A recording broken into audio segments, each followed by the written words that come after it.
दर्शक बंधु जदि आपण माने दुखरे अछंती बहुत बड़ समस्या रे फसी जाइछंती एवं आपणकर धन जनित समस्या देखा देउछि आपण माने ऋण करजरे बुड़ी जाइछंती जेते चेष्टा कले मध्य आपणकर उन्नति हेउ नाही तेबे ए भिडियोटी खास आपण मानक पई। एही भिडियो रे मु आपण मानकु आपणक भविष्यत विषय रे किछि एपरि कथा कहिबाकु जाउछि जाहा कि आपण माने जानि रखिबा बहुत जरूरी अटे।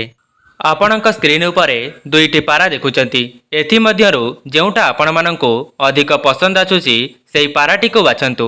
सेही पारार आधार रे आमे आपणकर आगामी भविष्यत विषय रे किछि कथा मान कहिबु जाहा कि आपणक जीवन को संपूर्ण भाव रे परिवर्तन करिदेब। मु आपण मानकु प्रथमरु कहि रखिबी एही भिडियोटी संपूर्ण अंकशास्त्र उपरे आधारित अटे जहाँकि आपणकर भविष्यत विषय रे बहुत सठिक कथा कहिबाकु जाउछि एवं आपणकर धन जनित समस्या दूर करने सहित आपणक घर को धन आसीबार विभिन्न स्रोत खोलिबा पई जाउछि।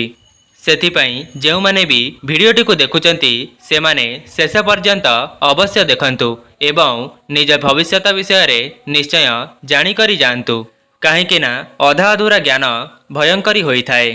आपण माने भगवानक नाम को स्मरण करी एही दुईटी पारा मध्यरु कौनसी भी गोटिए पारा को बाछंतु जेउटा आपण मानकु अधिक पसंद आसुछि। एही दुईटी पारार आधार रे आपण माने निजर आगामी भविष्यत एवं वर्तमानर समय किपरि चालुछि सबु किछि जानि परिबे। जदि आपणक जीवन रे एमिति किछि समस्या चालुछि जहा कि अतीतर किछि भूल पई आपण माने दुख पाउचंती बहुत बड़ कष्ट रे जीवन को अतिबाहित करुचंती एवं आपणकर कौनसी जिनिस हजि जाइछि सेथिपई मध्य आपण माने बहुत व्यस्त विव्रत अछंती।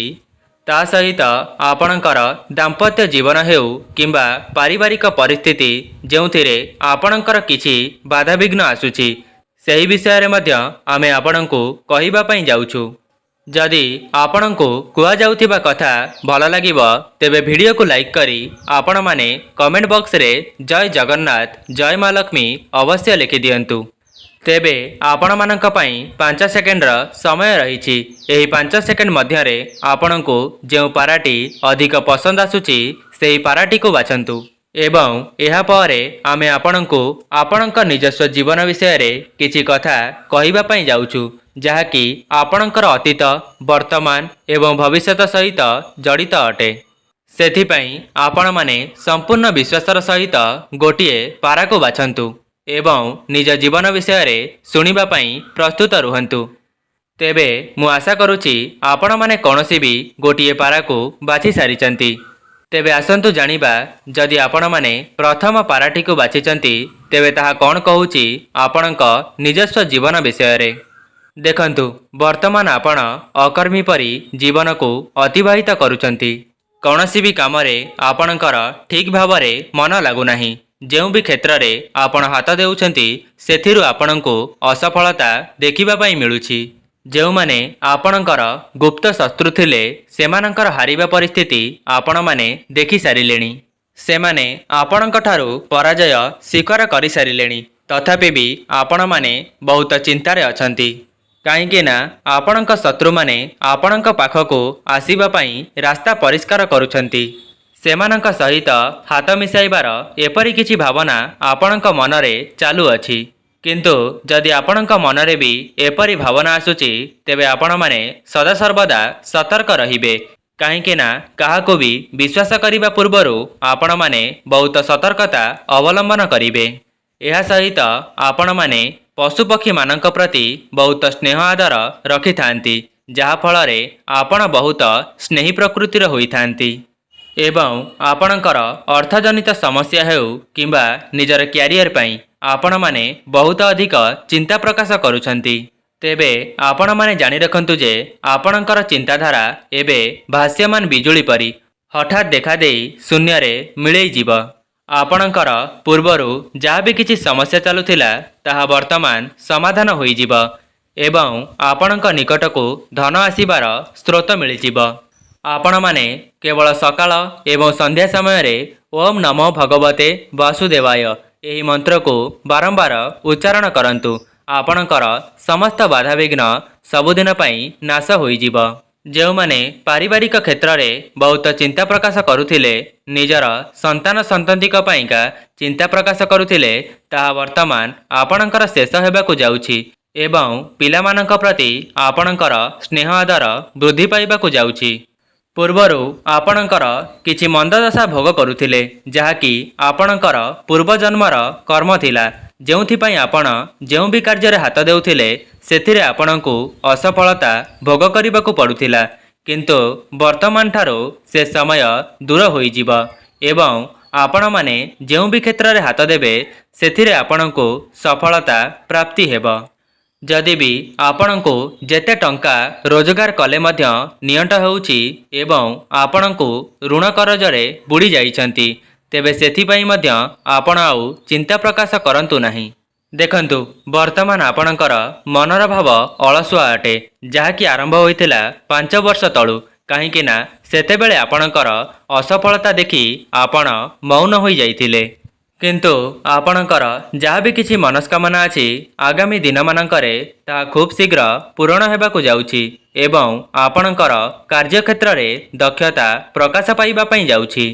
ତେବେ ଯେଉଁମାନେ ପ୍ରଥମ ପାରାଟିକୁ ବାଛିଥିଲେ ସେମାନେ କମେଣ୍ଟ ବକ୍ସରେ ଜୟ ମା ଲକ୍ଷ୍ମୀ ଅବଶ୍ୟ ଲେଖିଦିଅନ୍ତୁ।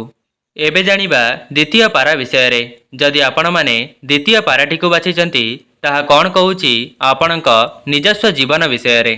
ଦେଖନ୍ତୁ, ଯଦି ଆପଣମାନେ ବହୁତ ବଡ଼ ସମସ୍ୟାରେ ଫସି ଯାଇଛନ୍ତି, ଚାକିରି କ୍ଷେତ୍ରରେ ହେଉ କିମ୍ବା ଧନଜନିତ କ୍ଷେତ୍ରରେ, ଯାହା ବି କିଛି ଆପଣଙ୍କର ଚିନ୍ତା ଥିଲା ତାହା ବର୍ତ୍ତମାନ ଦୂର ହୋଇଯିବ ଏବଂ ଆପଣଙ୍କ ପାଖକୁ ଧନ ଆସିବାର ସମସ୍ତ ମାର୍ଗ ଖୋଲିବା ପାଇଁ ଯାଉଛି। କିନ୍ତୁ ଆପଣମାନେ ଯାହା ବି କିଛି କର୍ମ କରିଛନ୍ତି ଏବଂ ସେଥିରୁ କିଛି ଶୁଭ ଫଳର ଆଶା ରଖୁଛନ୍ତି, ତାହା ଟିକିଏ ବିଳମ୍ବ ହୋଇପାରେ, ଯେଉଁଥିପାଇଁ ଆପଣ ପୁନର୍ବାର ଚିନ୍ତିତ ହୋଇପାରନ୍ତି। କିନ୍ତୁ ଆପଣମାନେ ଚିନ୍ତା ପ୍ରକାଶ କରନ୍ତୁ ନାହିଁ। ହୁଏତ ସେଥିରୁ ଆପଣଙ୍କୁ ଶୁଭ ଫଳ ମିଳିବାରେ ଟିକିଏ ବିଳମ୍ବ ହୋଇପାରେ, କିନ୍ତୁ ତାହା ଅବଶ୍ୟ ମିଳିବ। ଆପଣମାନେ ପୂର୍ବରୁ ଯେଉଁ ବି କର୍ମ କରିଥିଲେ ସେଥିରୁ ଆପଣଙ୍କୁ କିଛି ମନ୍ଦଦଶା ଭୋଗ କରୁଛନ୍ତି ଏବଂ ସେଥିପାଇଁ ଆପଣ ବହୁତ ଚିନ୍ତାରେ ବୁଡ଼ି ଯାଇଛନ୍ତି ଏବଂ ଆପଣ ଯେଉଁ ବି କ୍ଷେତ୍ରରେ ହାତ ଦେଉଛନ୍ତି ସେଥିରେ ଆପଣଙ୍କୁ ନିରାଶା ହିଁ ଦେଖିବା ପାଇଁ ମିଳୁଛି। କାହିଁକି ନା ଆପଣ ବହୁତ ଦୁଃଖରେ ନିଜ ଜୀବନକୁ ଅତିବାହିତ କରିସାରିଲେଣି।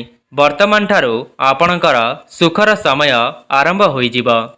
ସେ ଯାହା ବି ହେଉ, ବର୍ତ୍ତମାନଠାରୁ ଆପଣ ଚିନ୍ତାକୁ ମୁଣ୍ଡରୁ ବାହାର କରିଦିଅନ୍ତୁ ଏବଂ କେବଳ କର୍ମ ଉପରେ ବିଶ୍ୱାସ ରଖି ନିଜର କର୍ମକୁ ଅତିବାହିତ କରନ୍ତୁ। ସଦାସର୍ବଦା ଆପଣଙ୍କୁ ଈଶ୍ୱରଙ୍କ କୃପା ପ୍ରାପ୍ତ ହେବାକୁ ଯାଉଛି ଏବଂ ଯଦି ଆପଣମାନେ ଚାକିରି କ୍ଷେତ୍ରରେ ପ୍ରୟାସ କରୁଥିଲେ, ତେବେ ଆପଣଙ୍କୁ ଆପଣଙ୍କର ମନ ମୁତାବକ ଚାକିରି ପ୍ରାପ୍ତ ହୋଇଯିବ। ଆପଣଙ୍କର ପରିସ୍ଥିତି ଏପରି ଅଛି ଯେ ଆପଣମାନେ ଯେତେ ଚେଷ୍ଟା କଲେ ମଧ୍ୟ ଆପଣଙ୍କୁ ଅସଫଳତା ମିଳୁଛି ଏବଂ ଆପଣଙ୍କୁ ବାଧାବିଘ୍ନର ସାମ୍ନା କରିବାକୁ ପଡ଼ୁଛି ଏବଂ ଆପଣଙ୍କ ସାମ୍ନାରେ ଏମିତି କିଛି ପରିସ୍ଥିତି ରହିଛି ଯାହା ପାଇଁ ଆପଣ ନିଜର ସମ୍ମାନକୁ ବଞ୍ଚାଇ ପାରୁନାହାନ୍ତି। ଆପଣ ଯେତେ ସତର୍କ ରହିଲେ ମଧ୍ୟ ଲୋକମାନେ ଆପଣଙ୍କୁ ଅସୁବିଧାରେ ପକାଇ ଦେଉଛନ୍ତି। ତେବେ ବର୍ତ୍ତମାନଠାରୁ ଆପଣଙ୍କର ସମସ୍ତ ଅଶୁଭ ଦଶା ଦୂର ହେବା ସହିତ ଶୁଭ ଦଶାର ଆଗମନ ହେବ। ତା ସହିତ ବର୍ତ୍ତମାନ ଆପଣ ଆଉ ଚିନ୍ତା ପ୍ରକାଶ କରନ୍ତୁ ନାହିଁ। ଯେଉଁମାନଙ୍କର ବିବାହରେ ବିଳମ୍ବ ଦେଖାଦେଉଥିଲା, ପ୍ରେମ କ୍ଷେତ୍ରରେ ଅଶୁଭତ୍ୱ ଲାଭ କରୁଥିଲେ, ସେମାନଙ୍କୁ ସେମାନଙ୍କର ଜୀବନସାଥୀ ମିଳିବା ପାଇଁ ଯାଉଛି।